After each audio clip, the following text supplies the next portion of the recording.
karena udah capek kan, udah lama nunggunya, hampir sampai jam 12 malam Bang kami belum dari jam 8 sampai Iya. jam 12. Iya, sampai jam 12 malam kami belum dapat mobil juga. Jadi kami kayak oh ya udahlah gitu, mungkin hari itu kita nggak pergi gitu karena udah pasrah. Akhirnya kami duduk di tepi jalan gitu kan, masih di depan SPBU ini tuh. Ruang Dunia. Assalamualaikum warahmatullahi wabarakatuh.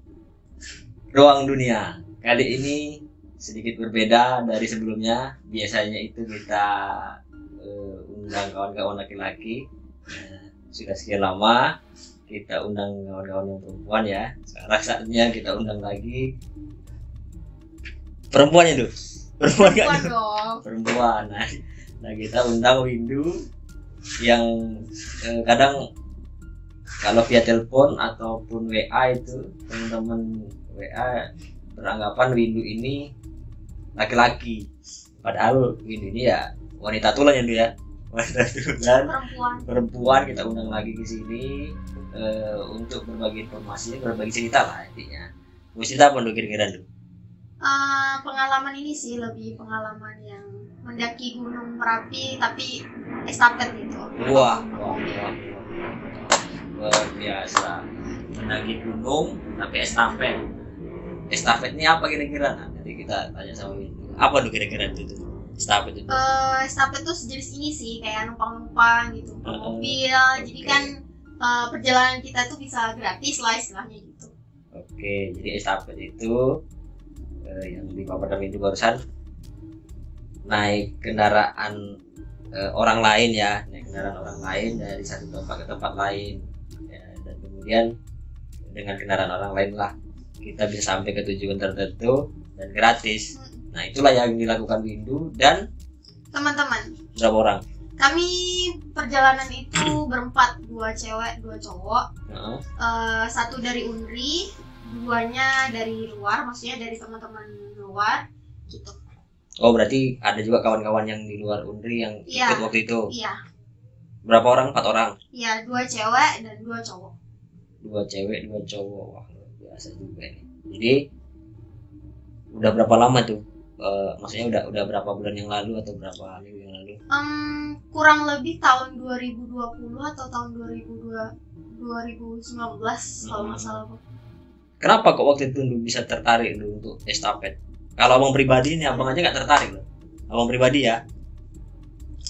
Jadi gini, pertama memang nggak menyangka lah akan ikut gitu, maksudnya akan kayak nyoba gini. Cuman karena teman dari Unri tadi kan berdua nih cowok, teman dari Unri ini dia pernah melakukan estafet ini, dia pernah melakukan perjalanan dengan numpang gitu, numpang mobil gitu kan. Jadi kayak pas dia ngajak, ayolah kita pergi nih ke Gunung Merapi nih, tapi kita nggak pakai motor pribadi atau mobil pribadi, jadi kita numpang-numpang. Pas diajak seperti itu kayak menantang gitu kan, kayak wah bisa nih gitu ikut. Akhirnya terjadilah perjalanan ini tadi gitu. Jadi kayak ada semacam tantangan tersendiri lah ya. Iya. Waktu mendaki sebelumnya kan biasanya pakai mobil, pakai motor ya, dengan kendaraan sendiri. Memang sih ada tantangan tersendiri.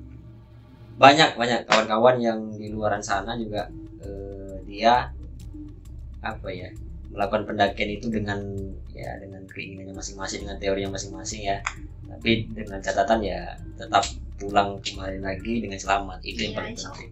Kan juga bisa menghemat biaya gitu, karena kan transportasi kita berangkat itu gratis gitu kan. Kalau pulangnya mungkin karena kita udah capek, udah nggak mampu lagi untuk estafet, ya bisa lewat Metro Mini gitu atau yang travel gitu bisa.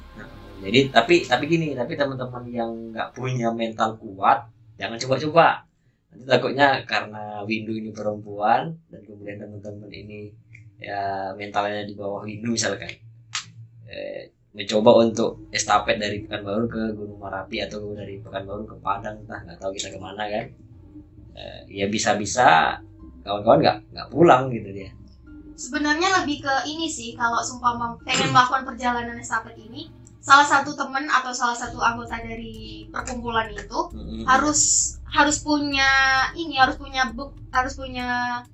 amalan atau harus tahu gitu prosedurnya gimana, kalau udah Oke. pernah melakukan estafet atau belum gitu.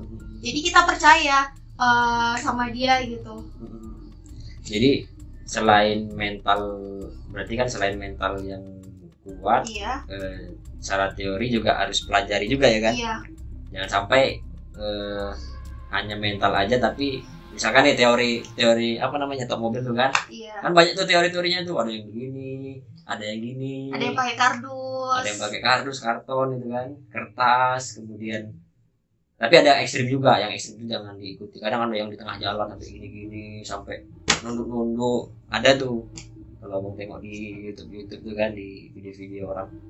Nah itu nggak disarankan. Tapi teman-teman kalau mau mencoba ya silakan, dengan teori, dengan mental yang kuat, dengan persiapan-persiapan yang ya walaupun memang dia gratis, tapi kayaknya kalau menurut abang perlu nggak bawa uang? Perlu bawa uang, karena kan logistik juga kita kan harus beli gitu kan. Terus kita cerita perjalanan aja lah ya, dari awal sampai kita turun lah, kita biar teman-teman tahu gitu gimana iya. perjalanannya gitu kan. Boleh. Jadi waktu windu estafet itu prosesnya gimana kira-kira? Bisa ini teman-teman menentukan mau ke gunung kan, mau ke gunung gratis, pakai metode estafet ya. Nah inilah windu, coba lu kira-kira gimana prosesnya tuh, bisa sampai kembali lagi. Prosesnya singkat sih, jadi kayak gini kan. Jadi kami melakukan perjalanan itu 4 orang, 2 cewek, 2 cowok. Yang 1 cewek itu temanku, yang 2 cowok ini teman dari temanku itu. Dia satu orang Unri, satu lagi orang luar lah istilahnya gitu. Oke. Terus yang 1 anak Unri ini ngajakin nih kayak, ayolah kita nggak usah naik motor, ayolah kita nggak usah naik mobil pribadi nih. Jadi kita estafet aja, karena aku pernah nih ngelakuin estafet, atau aku pernah nih melakukan perjalanan lewat estafet. Oh ya udahlah, karena kami masih mental menggebu-gebu ya kemarin karena pengen naik gunung ini itulah gitu kan. Jadi akhirnya setujulah kita melakukan estafet. Kumpul itu di jam 8 di SPBU dekat UIN. Tepatnya jam 8 kami nunggu Pagi? malam. Oke. Jadi kami stop mobilnya di situlah, nyoba gimana caranya. Pertama yang cewek ini diajarin. Karena kan biasanya ya yang bapak-bapak atau supir-supir itu kan tertarik gitu kalau cewek yang stopin mobil lah. Kita coba seperti itu. Terus karena udah capek kan, udah lama nunggunya, hampir sampai jam 12 malam bang, kami belum dari jam 8 sampai jam 12. Iya. Sampai jam 12 malam kami belum dapat mobil juga. Jadi kami kayak oh ya udahlah gitu, mungkin hari itu kita nggak pergi gitu karena udah pasrah. Akhirnya kami duduk di tepi jalan gitu kan, masih di depan SPBU ini tuh. Akhirnya adalah mobil A300 lewat gitu kan. Terus dia nanya, mau kemana dek, katanya.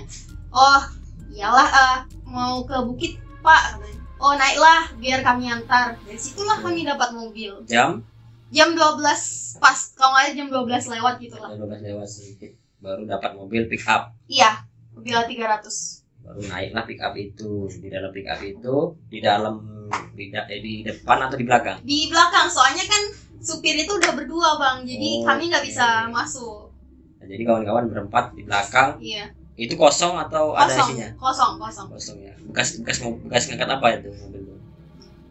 Kurang tahu sih, cuman Kurang tahu, bersih nggak yang kayak kotor gitu ya, nggak. Soalnya kami pernah waktu itu Alhamdulillahnya naik pick up tapi bekas ngangkut sapi. Oh. Jadi masih ada aroma bau sapi lah. Nah kemudian naik pick up sampai ke pasar Gunung Merapi yang bawah. pasar Kota Baru. Oh iya. Jadi selama perjalanan mobil itu nggak ada berhenti? Ada berhenti sekali di masjid karena yang perempuan ini kan pengen sholat, jadi pas subuh tuh berhenti sebentar. Oh minta tolong sama bapak tuh? Iya. Mau bapak tuh? Mau. Baik sekali bapak itu. Jadi alhamdulillahnya itu kami dapat emang yang biasanya kan kita dapatnya yang kayak step by step gitu kan, tapi bersyukurnya kami tuh dapat yang kayak langsung itu dianterin gitu. Jadi pas kami nanya kan, Pak kami mau berhenti di mana nih? Oh nggak usah, kami berhenti di pasar aja. Oh ya udahlah kayak gitu. Jadi pas sampai pasar turun teman-teman pagi lah dia. Iya Subuh ya? pagi lah, karena subuh kan kita udah berhenti. Oh udah berhenti ya. Jam Pagi. 7 mungkin ya. Jam 7 sampai dan siap-siap. Nah jadi dari Pasar Kota Baru itu kan mau ke pos kan masih ada perjalanan Iya. juga tuh. Itu naik apa? Kan lumayan juga ya kalau kita jalan kaki dari Pasar Kota Baru ke atas kan lumayan gempor juga ya kakinya. Jadi kami itu alhamdulillahnya juga waktu itu teman yang dari Unri ini punya teman yang naik juga di hari itu. Cuman mereka naik motor sedangkan kami kan naik sapet nih. Jadi diteleponlah temennya itu tadi untuk menjemput kami yang di bawah. Jadi kami naik motor ke atasnya gitu. Oh dilansir. Iya dilansir berdua. Dulu waktu posnya masih di apa nih? Masih di mana? Masih di bawah yang biasa itu yang ada yang ada gambarannya Iya. dia, bukan jalur Batu Palano ya. belum. Batu Palano. Dan bayarnya masih 2 kali. Oh iya masih. Iya 2 kali. Iya. Yang di bawah sama yang di atasnya. Oke. Jadi singkatnya teman-teman sampailah di pos, kemudian itu nggak pakai istirahat? Enggak, langsung. Langsung berarti packing sebentar. Setelah itu naik. Ya naik kan, bayar nih si maksinya. Terus naik pun kami gimana ya, nggak bareng sama yang jemput kami ini tadi gitu. Jadi mereka duluan ya kami ya terakhir gitu lah, maksudnya nggak berbarengan gitu. Karena itu tadi temen yang ngejemput itu kan dia udah sampai duluan. Artinya kan packingnya, prepare-nya kan lebih cepat. Jadi dia pun nggak mau berlama-lama mungkin ya. Bisa jadi karena kan dia sampainya malam kan, sedangkan kami kan sampainya pagi gitu. Dan mereka pun rombongannya banyak, sekitar 10 lebih atau berapaan gitu lah. Oke, jadi baru teman-teman naiknya jam berapa tuh itu? Sekitar jam 9-an udah naik. Jam 9 naik. Nah, selama perjalanan itu kan teman-teman kan ada cewek tuh, ada 2 orang. 2. Kalau menurut cerita Windu ini kan abang analisa ini kan pasti lelah tuh kan. Nah emang selama pendakian itu nggak ada trouble apa-apa? Malah yang trouble itu yang cowoknya bang. Loh. Kan gini kan, kalau estafet tunggu. Cowoknya ini siapa ini cowoknya? Mana tahu? Temen yang dari orang luar tadi, bukan yang bukan Unri ya. Yang berdua ini siapa namanya? Yang satu ini, yang dari Unri ini namanya Ezrin. Ezrin. Nanti kita undang ke sini Ezrin. Terus satu lagi ini namanya Wahyu. Wahyu yang anak mana tuh? Orang tempat kami juga. Orang kampung lah, orang kampung ya. Si Ezrin ini satu kampung? Oh enggak.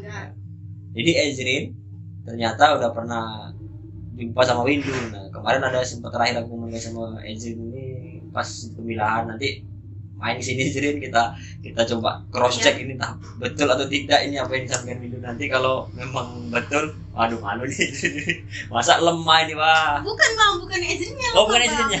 Bukan. Jadi kan kalau kita kan dapat mobil yang L300 di luar itu yang nggak ada ininya ya, nggak ada pagarnya itu loh bang, yang cuman plong gitu lah. Jadi satu cowok ini mengamankan. Enggak, yang satu cowok ini malah dia yang mabuk.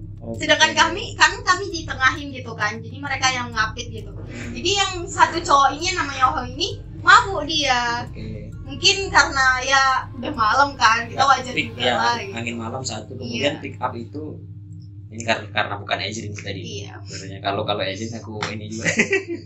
Kan mungkin menurut Bang Wahyu ya. Iya. Mungkin Bang Wahyu ini dia belum terbiasa angin malam juga, kemudian mobil pick up itu kan bak terbuka tuh. Iya. Dan di belakang itu ringan ya. Goncangannya semakin kuat. Nah, itulah mungkin yang menyebabkan dia masuk angin karena Bang Wahyu. Kalau Ezrin lemah lah. Kemudian kalau di perjalanan naik gunung sih is oke aja ya bang, nggak ada yang trouble-nya? Nggak ada sih, nggak ada. Cuman dari situ tadi. Kelelahannya? Cuman pas naik kami tuh kayak santai aja perjalanannya bang, nggak terlalu ngejar sunset atau nggak terlalu ngejar perjalanan waktunya gitu, kayak ya udah gitu aja gitu. Memang perjalanan santai. Jadi naik dari pos BKSDA jam berapa naik tadi? Jam 9. Jam 9. Sampai BKSDA terus naik sampai di mana? Campnya di mana? Kami di Cadas waktu itu karena susah air ya. Kalau Merapi kan memang susah air, cuman waktu itu memang susah banget air kita dapat, sedangkan kami aja beli waktu itu. Terus jam maghrib jam 5 jam 6 lah itu udah sampai atas. Berarti sampai jam 6 di Cadas. Iya, di Cadas. Cadas di dekat warung. Enggak, di atasnya lagi. Oke, jadi ngecamp di situ 1 malam ya, 1 malam atau 2 malam? 1 malam. 1 malam baru naik ke puncak sampai ke taman. Yang 2 orang yang sampai ke taman. Oke. Yang 2 orang, yang 1 cewek, 1 Windu sampai. Windu enggak sampai karena kami dapat kabut di atas. Kan kalau kabut kan kita nggak boleh jalan ya, jadi kami stay aja gitu. Di Babel. Atas lagi. Oh, atas lagi. Jadi ke lapangan ya. Merpati. Oh, Merpati. Ya. Iya. Nah, jadi setelah sampai puncak, sampai kawan-kawan yang ke taman itu juga sampai kemudian turun. Iya. Hari Minggu siang kami turun. Oh, Minggu siang turun. Jadi nggak ada berhenti lagi, langsung pokoknya nggak ada packing sampai kan packing. Makan siang lah dulu kan, kita packing terus turun. Tapi bersyukurnya kami, walaupun kami nggak gabung sama yang teman dari Pekanbaru ini tadi. Oh iya, kawan yang dari Pekanbaru di mana dia? Dia ngecampnya ini bang, di lapangan karena mereka rombongan banyak kan. Jadi mereka ngecampnya di lapangan yang terbuka itu kan.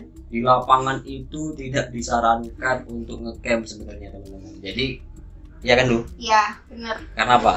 Karena tempatnya terbuka, kalau ada apa-apa kita nggak bisa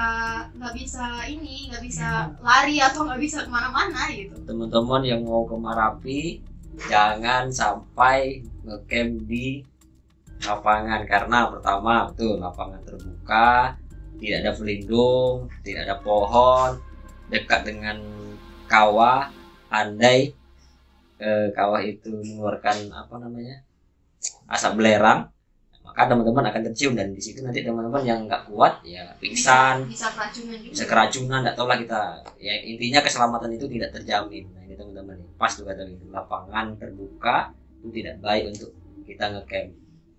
Jadi kalau Windu dan kawan-kawan kemarin itu berarti ngecamp di Cadas itu udah tepat. Ya minimal ada perlindungan pohon lah di situ kan. Iya.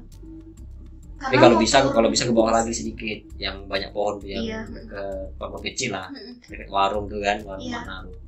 Itu sangat disarankan. Jadi packing, kemudian turun. Nggak ada jumpa sama kawan itu? Jumpa? Pas kami naik jumpanya, pas kami turun ya udah gitu. Jadi turun sampai di BKSDA. Kami kena malam ke pos lagi ya? Ke pos lagi enggak? Ke BKSDA dulu atau langsung ke pos? Ke BKSDA langsung. Ke bawah. Iya, maksudnya singgah di BKSDA dulu atau langsung turun. Langsung turun ke pos. Iya, karena kami udah dapat malam kan. Oke. Terus udah dapat malam. Kami bingungnya nanti cari mobilnya itu yang susah kalau terlalu malam gitu. Itu pun ya susah.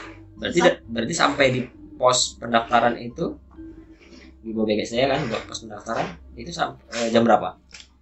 Sekitar jam 8 atau 9 malam lah kalau nggak salah ya. Udah malam juga ya? Udah malam. Jadi turun, kemudian dari pos ke Pasar Kota Baru naik apa? Nah ini nih malaikat penyelamat ya kan. Ada lagi? Bisa jadi karena kami kebetulan kenalan nih sama 2 orang yang dari Sumbar bang. 2 orang ini satu motor lah kan. Terus mereka ini ngecamp ya biasalah gitu, sehelo akhirnya deket lah kami. Dan mereka inilah mengantarkan kami yang ke bawah. Orang mana? Orang Pekanbaru? Orang Sumbar. Dia satu motor. Iya, satu motor. Jadi motor itulah yang bolak-balik yang ngantar kami ke bawah. Berarti diisikan minyak nggak tuh? Iya, isi. Oh, diisikan minyak. Alhamdulillah kan. Masih ngerti juga kan, maksudnya masih ada sedikit tenggang rasa lah. Kan kalau bahayanya kalau dipinjam motornya tapi nggak diisi minyak, jangan kacau tuh. Jadi turun sampai Pasar Kota Baru semuanya. Ya, terus karena kita kan yang punya motor waktu itu masih nunggu bang. Jadi di atas? Enggak, masih nunggu kami di bawah. Karena kan kami berbarengan gitu turunnya kan. Mereka juga turun mau pulang. Jadi berbarengan gitu kan. Terus menunggulah mereka, kalian gimana? Udah dapat mobil atau gimana? Kami mau cari travel waktu itu, tapi karena udah terlalu malam, jam 12-an atau jam 11 malam ya kami baru turun gitu. Baru sampai di pasarnya ya. Terus karena nggak dapat mobil, akhirnya kami nginep di Mapala Universitas apa gitu yang di Sumbar, ya Bukit Tinggi bang, yang hukum. Di situ kami nginep semalam. Baru besok paginya kami ke terminal yang dekat pasarnya. Ada flyover Iya, nah tahu, di tahu, atas tahu, di bawahnya ada pasar, terus Iya, ada iya, terminalnya. Disitulah kami beli tiket untuk mobil. Jadi waktu dari Pasar Kota Baru ke Bukit Tinggi ini apa tadi? Motor itu tadi? Oh, jadi motor itu bisa sampai Bukit Tinggi? Iya. Luar biasa. Jadi nunggunya lama dia? Nggak terlalu lama sih, cuma Oh. deket sih bang. Ya artinya kan butuh 3 kali bolak-balik lah berarti kan? Iya, butuh 3 kali karena kan bertiga. Luar biasa. Itu dewa penyelamat. Nah jadi kan gini, ketika teman-teman ini dari Pasar Kota Baru sampai ke pos itu kan awalnya pas berangkat ada kawan, pulangnya ada orang. Nah kalau seandainya nih teman-teman misalkan mau estafet juga dari Pasar Kota Baru kemudian mau ke pos, kalau sekarang Batu Plano berarti mau ke pos Batu Plano itu, kira-kira kalau nggak ada kawan saran Windu apa? Kan mau estafetnya dari Pekanbaru ke Pasar Kota Baru, dari Kota Baru ke pos Batu Plano. Nah kira-kira kalau nggak ada kawan naik apa? Kalau seumpama memang nggak ada kawan atau ada kawan, kalau bisa menghubungi kawan yang ada di Sumbar atau pengen ngajak nih teman yang dari Sumbar nih, ayolah ini. Kalau seumpama nggak ada, ya terpaksa jalan gitu. Atau Jalan bisa ya. juga dengan di bawah kan pasti banyak masyarakat ya, atau bisa Gojek gitu, bayar berapa gitu. Gojeknya nggak ada, masih ojek. Oh ojeknya, maksudnya ojek bapak masyarakat tuh kan pasti punya motor, jadi kita ojek aja gitu, cek lah berapa gitu. Pasti bapak tuh mau juga kok. Atau ini kalau abang saran naik ini juga sih bisa tuh, naik mobil sayur biasanya. Oh bisa. Mobil-mobil pick up untuk ngambil sayur ke atas ataupun apa ya, ngangkut kebutuhan perkebunan. Itu kan mungkin bisa numpang lah ya. Bisa juga numpang.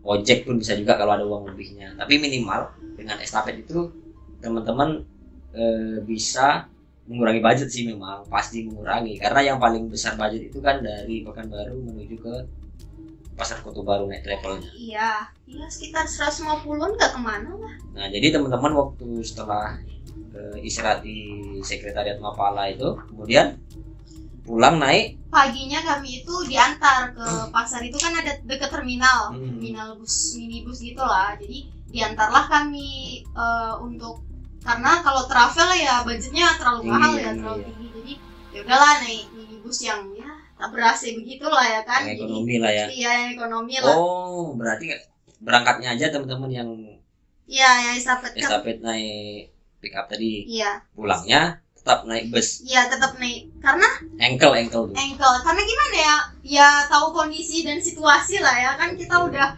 turun gunung, udah capek, malamnya begadang ini itu, tiba masih estafet kan yang nggak etis aja gitu. Jadi apalagi ya, ada perempuan kan. Iya. Kalau laki-laki semua sih mungkin masih bisa lah lakukan estafet lagi dengan ya teori-teori yang teman-teman pahami kan, bisa lah mungkin.